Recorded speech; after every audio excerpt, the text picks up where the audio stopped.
fields. As Jesus was going through the wheat fields, his disciples were picking the heads of wheat, rubbing them in their hands and eating them. Some Pharisees said, "Why are you breaking the Sabbath law?" Jesus replied, "Haven't you read what David and his companions did when they were hungry? He broke the law by going into God's house and eating the bread of the presence, which only the priests can eat. He also gave some of the bread to his companions. Then he said to them, 'The human one is Lord of the Sabbath.'" On another Sabbath, Jesus entered a synagogue to teach. A man was there whose right hand was withered. The legal experts and Pharisees were watching him closely to see if he would heal him. They were looking for a reason to bring charges against him.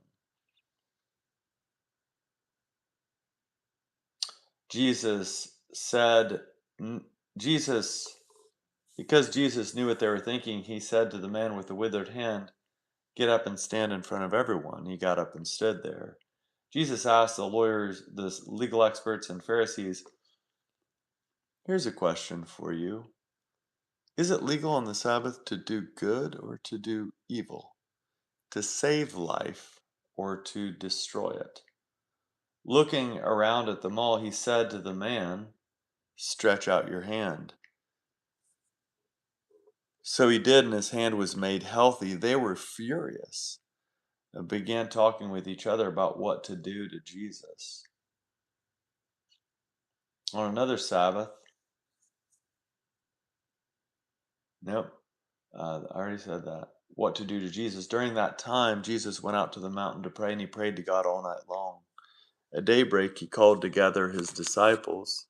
He chose 12 of them, whom he called apostles: Simon, whom he named Peter, his brother Andrew, James, John, Philip, Bartholomew, Matthew, Thomas, James the son of Alphaeus, Simon, who was called a Zealot, and Judas the son of James, and Judas Iscariot, who became a traitor.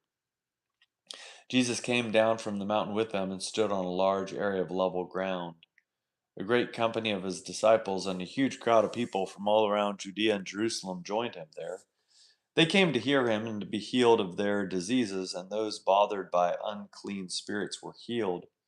The whole crowd wanted to touch him because power was going out from him and he was healing everyone. Jesus raised his eyes to his disciples and said, "Happy are you who are poor, because God's kingdom is yours. Happy are you who hunger now, because you will be satisfied. Happy are you who weep now, because you will laugh. Happy are you when people hate you, reject you, insult you, and condemn your name as evil because of the human one. Rejoice when that happens and leap for joy, because their ancestors did the same things to the prophets. But how terrible for you who are rich, because you have already received your comfort. How terrible for you who have plenty now, because you will be hungry. How terrible for you who laugh now, because you will mourn and weep. How terrible for you when all speak well of you. Their ancestors did the same things to the false prophets.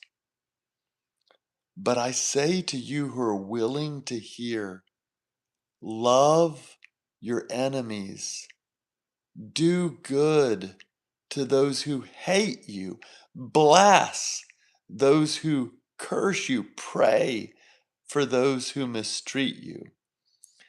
If someone slaps you on the cheek, offer the other one as well. If someone takes your coat, don't withhold your shirt either. Give to everyone who asks, and don't demand your things back from those who take them. Treat people in the same way that you want them to treat you. If you love those who love you, why should you be commended? Even sinners love those who love them. If you do good to those who do good to you, why should you be commended? Even sinners do that. If you lend to those from whom you expect repayment, why should you be commended? Even sinners lend to sinners expecting to be repaid in full. Instead, love your enemies, do good, and lend expecting nothing in return. If you do, you'll be acting the way children of the Most High act, for He is kind to ungrateful and wicked people. Be compassionate, just as your Father is compassionate. Don't judge, and you won't be judged. Don't condemn, and you won't be condemned. Forgive, and you will be forgiven. Give, and it will be given to you. A good portion, packed down, firmly shaken, and overflowing will fall into your lap. The portion you give will determine the portion you receive in return. Jesus also told them a riddle. A blind person can't lead another blind person, right? Won't they both fall into a ditch? Disciples aren't greater than their teacher, but whoever is fully prepared will be like his teacher. Why do you see the splinter in your brother's or sister's eye, but don't notice the log in your own eye? How can you say to your brother or sister, "Brother, sister, let me take the splinter out of your eye," when there is the log in your own eye? You deceive yourselves. First take the log out of your eye, and then you will see clearly to take the splinter out of your brother's or sister's eye. A good tree doesn't produce bad fruit, nor does a bad tree produce good fruit. Each tree is known by its fruit. People don't gather figs from thorny plants, nor do they pick grapes from prickly bushes. A good person produces good from the good treasury of the inner self, while an evil person produces evil out of the evil treasury of the inner self. The inner self overflows with words that are spoken. Why do you call me Lord, Lord, and don't do what I say?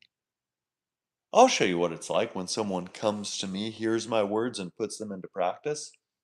It's like a person who built a house by digging deep and laying the foundation on bedrock. When the flood came, the rising water smashed against that house, but the water couldn't shake the house because it was well built. But those who don't put into practice what they hear, like a person who built a house without a foundation, the floodwater smashed against it and it collapsed instantly. It was completely destroyed. After Jesus finished presenting all his words among the people, he entered Capernaum. The centurion had a servant who was very important to him, but the servant was ill and about to die. When the centurion heard about Jesus, he sent some Jewish elders to Jesus to ask him to come and heal his servant. When they came to Jesus, they earnestly pleaded with Jesus. "He deserves to have you do this for him," they said. "He loves our people and he built our synagogue for us." Jesus went with them. He had almost reached the house when the centurion sent friends to say to Jesus, "Lord, don't be bothered. I don't deserve to have you come under my roof. In fact, I didn't even consider myself worthy to come to you. Just say the word and my servant will be healed. I'm also a man under authority with soldiers under me. I say to one, 'Go,' and he goes, and to another, 'Come,' and he comes. I say to my servant, 'Do this,' and the servant does it." When Jesus heard these words, he was impressed with the centurion. He turned to the crowd following him and said, "I tell you that even in Israel I haven't found faith like this." When the centurion's friends returned to his house, they found the servant restored to health. A little later, Jesus went to a city called Nain. His disciples and a great crowd traveled with him. As he approached the city gate, a dead man was being carried out. He was his mother's only son, and she was a widow. A large crowd from the city was with her. When he saw her, the Lord had compassion for her and said, "Don't cry." He stepped forward and touched the stretcher on which the dead man was being carried. Those carrying him stood still. Jesus said, "Young man, I say to you, get up." The dead man sat up and began to speak, and Jesus gave him to his mother.